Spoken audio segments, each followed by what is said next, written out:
Hello student, good afternoon. I am here to teach you chemistry which is 8, 9 and 10 class. I don't know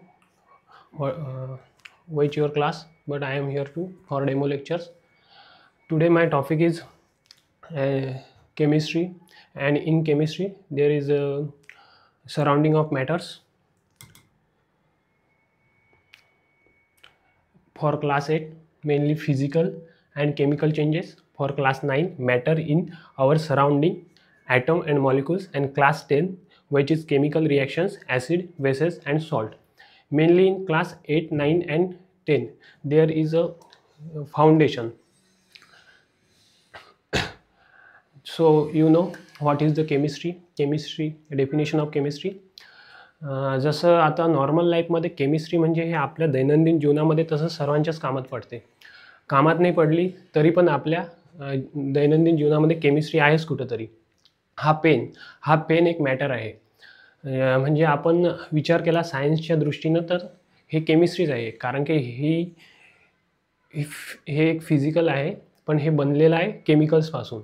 means आणि जे matter म्हटलं जाते, matters म्हणजे जे आपल्या सराउंडिंगमध्ये कुठली पण अशी एखादी गोष्ट राहते, वस्तू राहते जी की स्पेस ऑक्युपाय करते आणि ज्याला स्वतःचं मास असते, त्याला मॅटर म्हणतात. आता हे definition, chemistry is the branch of science that deals with the composition, structure and properties of matters and the change it undergoes. म्हणजे केमिस्ट्री ही एक सायन्सची ब्रांच आहे ज्यामध्ये आपण त्याचा अभ्यास करतो. त्याच्यामध्ये त्यांचं स्ट्रक्चर कसं आहे, कंपोजिशन म्हणजे नेमकं त्या मॅटरमध्ये काय आहे, ते कशापासून बनलेलं आहे, ते कंपोजिशन, स्ट्रक्चर. आता हा बघा, हा पेन एक स्ट्रेट आहे तर याचं स्ट्रक्चर कसलं आहे हे बघा. स्ट्रक्चर म्हणजे स्ट्रेट पेन आहे आणि समोरून याला थोडीशी निडल आहे, हे झालं स्ट्रक्चर. कुठल्याही पण गोष्टीला स्ट्रक्चर असतं, बेसिक स्ट्रक्चर कशाला पण असतं. तर and properties of matters and properties mainly आपण हा एक्झाम्पल पेन हेच एक्झाम्पल घेऊया. बघा आता इथं काय म्हणते, अँड प्रॉपर्टीज ऑफ मॅटर. आता हे मॅटर आहे आणि ह्या मॅटरच्या प्रॉपर्टीज म्हणजे याच्याकडून आपण कुठलं काम करू शकतो. आपण याने लिहू शकतो, पुन्हा खूप काही गोष्टी करू शकतो. आणि हे एक बेसिक मॅटर झालेलं आहे जे की आपल्या दैनंदिन जीवनात कामाला पडते. आता हे बोर्ड आहे, हे पण एक मॅटर आहे ज्याच्यावरती मी तुम्हाला शिकवत आहे. ओके, आणि याच्या प्रॉपर्टीज काय हे तर तुम्हाला माहीतच आहे, याच्यामुळेच तुम्ही आज शिकवत आहे. हे डिजिटल आहे. Okay, matter and the change of it undergoes. आता चेंज कसं होणार. आता हा तर पेन आहे, याला हे एक फिजिकल आहे, हे एक हार्ड मॅटर आहे. आता ही तर तसं काही चेंज होणार नाही, याला तुम्हाला बाहेरून एखादा फोर्स लावावा लागेल. याला एकतर फिजिकल फोर्स लावावा लागेल, जसं की बघा हा मी माझा फोर्स अप्लाय करतो, याला थोडं जर का जास्त फोर्स अप्लाय केला तर हे थोडं वाकडं होऊन जाणार. तसंच आणखी केमिकल पण आपण केमिकलच्या वापरून पण आपण याच्यामध्ये फिजिकल चेंज करू शकतो किंवा केमिकल चेंज करू शकतो. म्हणजे जर का कुठलाही पण चेंज होत असेल याच्या फिजिक्समध्ये किंवा याच्या वापरावरती कुठलाही पण चेंज होते तर त्याला चेंजेस असे म्हणतात. म्हणजे मॅटरमध्ये आपण चेंज करू शकतो. त्याला एक तर आपल्याला बाहेरून फोर्स लावावा लागते किंवा तो इन्व्हायरमेंटमध्ये स्वतःहून होतो, जसं की क्लायमेट चेंजमुळे. बघा आता फॉर एक्झाम्पल जरा आपण समोर घेऊ. Next,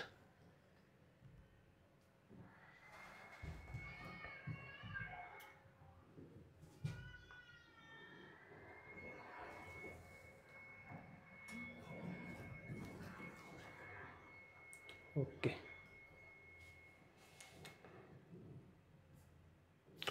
what is the physical change. आता मी फिजिकल चेंज तुम्हाला मराठीमध्ये व्यवस्थित सांगितला तरी पण आपण एकदा बघून घेऊ. What is the physical change.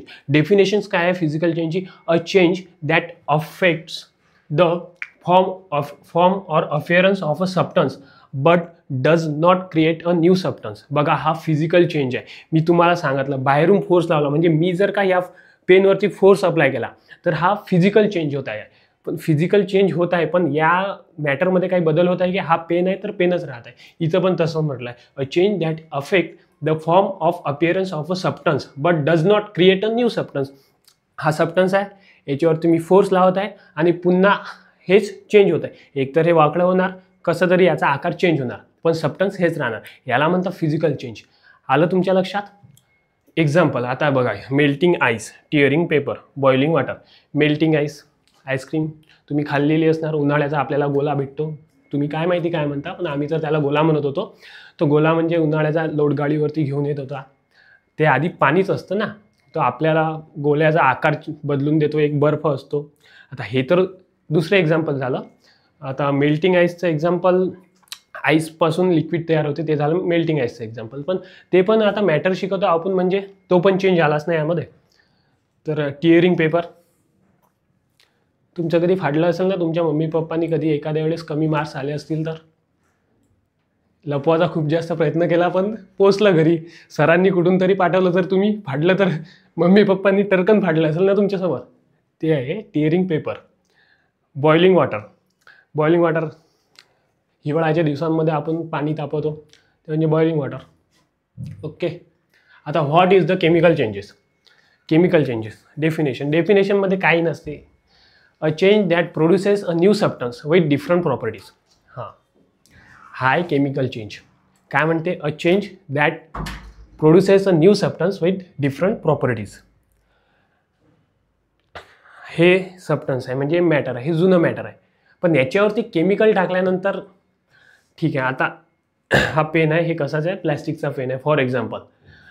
याला जर का आपण गरम केलं, समजा अग्नीवरती ठेवलं, फायरवरती ठेवलं, तर याचं लिक्विड होते म्हणजे चेंज होते. आणि आपण थोडं जास्तच याच्यावरती प्रॅक्टिकल केलं, म्हणजे याला थोडं फायर दिलं आणि लिक्विड अशा प्रकारे त्या लिक्विड तयार होऊन त्यांना एखादा शेप दिला, तर ते झालं त्याच्या अपिअरन्समध्ये चेंज. तर केमिकलमध्ये आता तुम्हाला एक्झाम्पल देतो, तगडं एक्झाम्पल देतो नेहमी. आता तुमच्या आमच्या आवडीची गोष्ट आहे, म्हणजे 9वी 10वी आपल्या आवडीची गोष्ट आहे. दूध आपल्याला कोणाला आवडते, कोणाला आवडत नसेल, कोणी घेत नसेल, पण जाऊ द्या. दुधाच्यापासून बनवलेल्या अलग अलग गोष्टी तुम्हाला आवडतात, 100% आवडतात. आईस्क्रीम आवडते, मला माहिती आहे तुम्हाला आईस्क्रीम आवडते. पण आपण घेऊया एक्झाम्पल दह्याचं. दही, आता दुधापासून दही होते, हे झालं केमिकल चेंज. आणि हा असा चेंज आहे जो की इरिव्हर्सिबल चेंज आहे. म्हणजे दुधापासून दही होते, दह्यापासून दूध वापस बनवता येत नाही. हे झालं केमिकल चेंज आणि यालाच इरिव्हर्सिबल चेंजेस म्हणतात. ओके. आणि याचे वेगवेगळ्या प्रॉपर्टीज माहिती आहे तुम्हाला, आताच सांगितलं. Burning paper, rusting iron, soaring milk. आता हे रस्टिंग आयर्न काय आहे?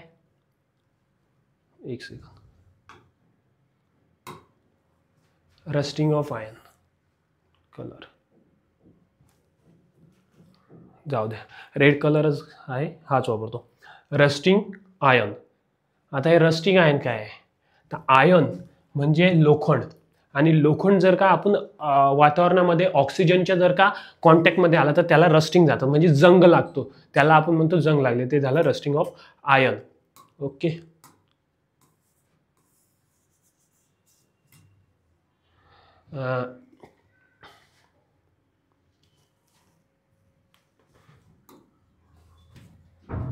What is matter. आता आलो आपण मॅटरवरती. हे मॅटर काय आहे? बेसिकली 8-9चा भाग आहे हा मॅटरची definition. Anything that occupies space and has a mass. मी आता सांगितलं तुम्हाला, सुरुवातच मी याच गोष्टीपासून केली. अशी कुठलीही पण गोष्ट ज्याच्यामध्ये जे की स्पेस ऑक्युपाय करते आणि ज्याला स्वतःचं मास आहे, मास म्हणजे वजन आहे, ती गोष्ट झाली मॅटर. एक्झाम्पल आहे यामध्ये एअर, वॉटर, चेअर, फूड. हे मॅटरच्या गोष्टी आहेत. हे सॉरी, ओहो फर्स्ट टाइम.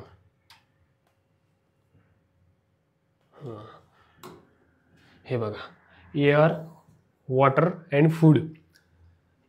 याला इग्नोर करा. एअर, वॉटर, चेअर, फूड, हे झालं मॅटर.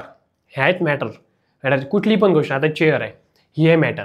आणि मॅटर कशापासून बनते? ते बनते ॲटॉम्सपासून, मॉलिक्युल्सपासून मॅटर. हा झाला समोरच्या गोष्टी. आपल्याला पुन्हा हे शिकावंच लागेल. चला आपण समोर जाऊत.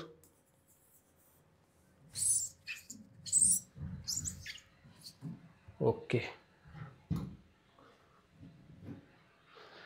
States of matter. There is states of matter, म्हणजे मॅटरच्या स्टेट्स असतात.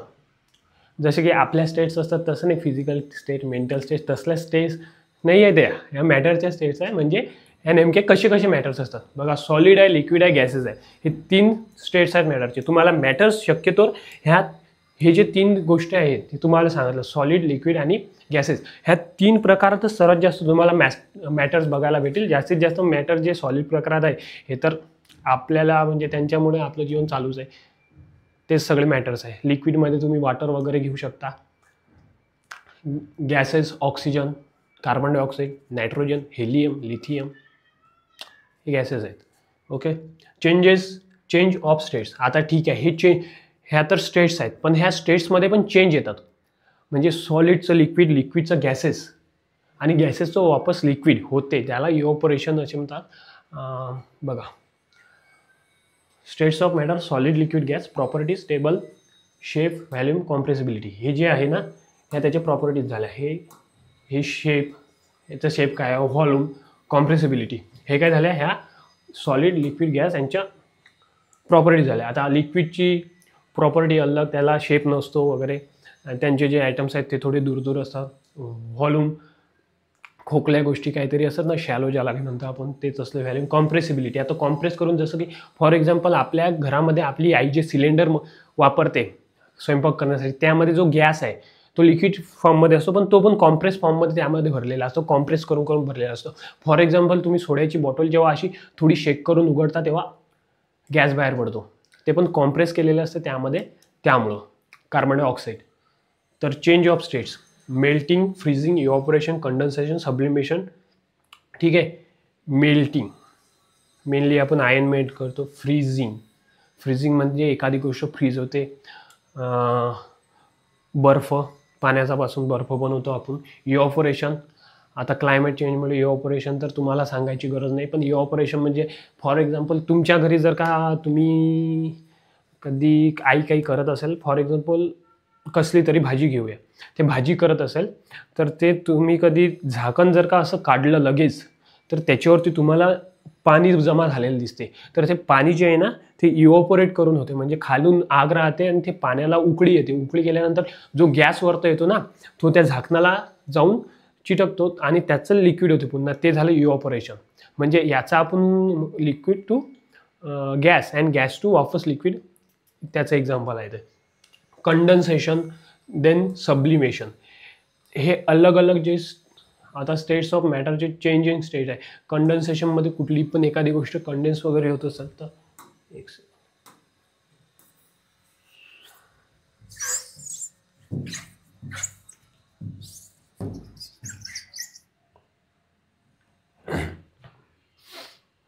सॉरी, आदत नहीं है रे हमको इसकी. ओहो, हाँ, thank God. What is a chemical reaction? Definition: a process in which reactants change into new products with different properties. Chemical reactions काय असतात, हे मेनली 10चा भाग आहे. अलग अलग केमिकल रिॲक्शन्स होतात, त्यामध्ये आपण डेफिनेशनमध्ये तर काहीच नसतं, पण आहे ते आपल्याला शिकावं लागतं. Process in which reactants change in to new products with different properties. म्हणजे आता फॉर एक्झाम्पल आपण तेच एक्झाम्पल घेऊया, रोजच्या दैनंदिन दिवसामधलं दूध आहे. दूध हे कन्वर्ट होतं कर्डमध्ये, म्हणजे दहीमध्ये, तर ते वापस चेंज होत नाही, तो इरिव्हर्सिबल चेंज आहे. ते झालं आहे केमिकल रिॲक्शन. फॉर एक्झाम्पल तुम्ही तुमच्या घरी कधी डोसा बनवत असेल, आपण इनो टाकतो, ते इनोमुळे तो स्पॉन्जी होते, ते पण केमिकल रिॲक्शन होते ना त्यामुळं. फॉर एक्झाम्पल सराउंडिंगमध्ये कुठं जर का लोखंड पडलं असेल तुमच्या घराच्या आजूबाजूला, तर ते गंजते, ते आयन ऑक्सिजनच्या कॉन्टॅक्टमध्ये येऊन ते गंजते, तर त्याला म्हणतात म्हणजे गंजते पण झाले केमिकल रिॲक्शन. हे बघा, आयन प्लस ऑक्सिजन रस्ट, हे झालं chemical reaction. Types of chemical reaction बघा, यामध्ये कॉम्बिनेशन सिंथेसिस, याच्यामध्ये combination synthesis, decomposition, displacement, double displacement, redox reaction हा मेनली 10चा भाग आहे. आणि हे IMP पण आहे, शिकू आपण याला समोर. तर हे डिकम्पोजिशन म्हणजे एखादी गोष्ट डिकम्पोज, आयनच घ्या, ते गंजून शेवटी एखाद्या दिवशी नष्ट होऊन जातं, ते झालं डिकम्पोज. म्हणजे कुठली पण गोष्ट डिकम्पोज तर होतेच, ज्याला आपण मराठीत म्हणतो कुजणे.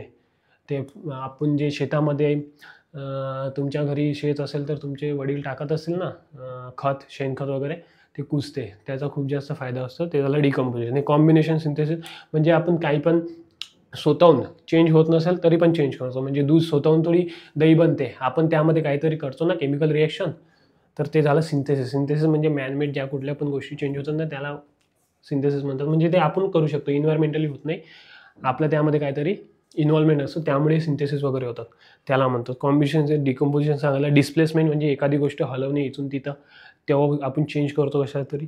डबल डिस्प्लेसमेंट ते पण, आणि रिडॉक्स रिएक्शन आपण समोर बघणार आहोत.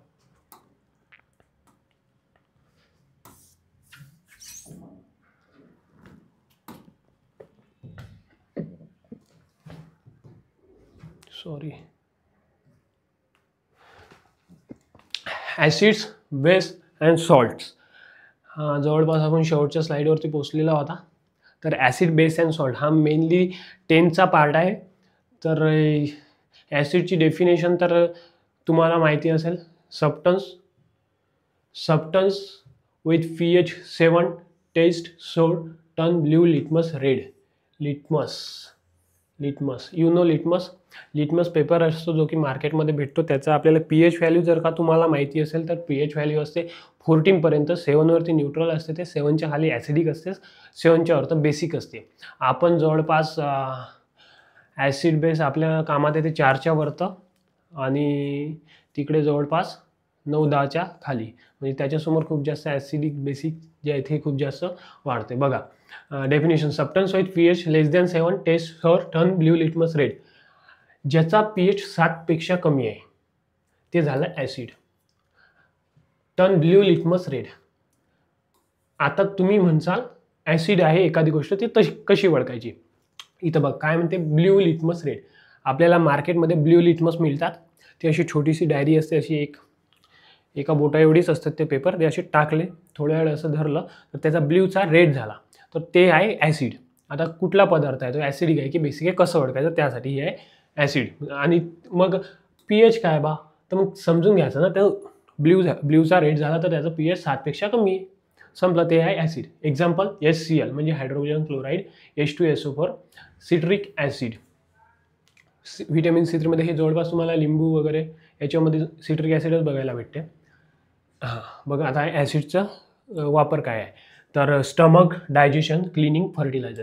स्टमक्स डायजेशनमध्ये आपल्या स्टमकमध्ये HCl आहे, हे तुम्हाला बायोलॉजीमध्ये माहिती असेल. HClमुळे आपल्या, बघा आपण मागं डिकम्पोजिशन शिकलं ना, HClमुळे आपल्या याच्यात जवळपास डिकम्पोजिशनच होते. स्टमकमध्ये HCl असते, ते झालं ॲसिड, आपल्या स्टमकमध्ये प्रेझेंट आहे. H2SO4 सिट्रिक ॲसिड झालं. Stomach digestion, cleaning. ॲसिड आता क्लिनिंगसाठी कसलं यूज होते माहिती का तुम्हाला, ते कम्फर्ट लिक्विडमधून येते, त्यामध्ये ॲसिडच असते. तुम्ही जर का बघितलं त्याच्या कंटेंटमध्ये तर त्यामध्ये ॲसिड आहेत, तर ते आपण वापरतो क्लिनिंगसाठी. फर्टिलायझर्समध्ये पण ॲसिड्स वापरले जातात, कीटकनाशकेमध्ये वगैरे. बेसेस काय, आता हे झालं pH लेस दॅन 7,